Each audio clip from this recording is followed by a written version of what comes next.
பரோட்டா ஸ்டைலில் கிட்ஸ்க்கு பிடிச்ச பனீர் பீட்சா வீட்டிலேயே செஞ்சு கொடுங்க. குழந்தைகள் சீஸ், பனீர் போன்ற உணவுகளை மிகவும் விரும்புவார்கள். அவர்கள் விரும்பும் உணவையே ஆரோக்கியமாக வீட்டிலேயே செய்து கொடுக்கலாம். ஃபில்லிங் செய்ய குடைமிளகாய், வெங்காயம், பனீர். கோதுமை மாவை நன்றாக பிசைந்து குறைந்தது 2 மணி நேரமாக ஊற வைக்கவும். மாவு மிருதுவாக இருக்க வேண்டும். காய்கறிகளை வெட்டி வெண்ணெய், சீஸ் தவிர்த்த மசாலா பொருட்கள் சேர்த்து 2 முதல் 3 வரை நிமிடங்கள் வதக்கிக் கொள்ளவும். பனீரை சிறிய துண்டுகளாக வெட்டி ஓரிரு நிமிடங்கள் எண்ணெயில் வறுக்கவும். கோதுமை மாவை உருண்டைகளாக உருட்டிக் கொள்ளவும். சீஸ் துருவி வைத்துக் கொள்ளுங்கள்.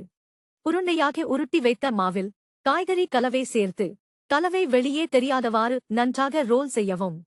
மாவு உருண்டைகளே ஃபில்லிங் வெளியே வராதபடி நிதானமாக சப்பாத்தி போல தேய்க்கவும். தோசைக்கல்லில் வெண்ணெய் தடவி 2 பக்கமும் பொன்னிறமாக வரும்படி ரோஸ்ட் செய்யவும். துருவிய சீஸ் மேலே சேர்த்து சிறிய துண்டுகளாக வெட்டி எடுத்தால் சுவையான பரோட்டா பீட்சா தயார்.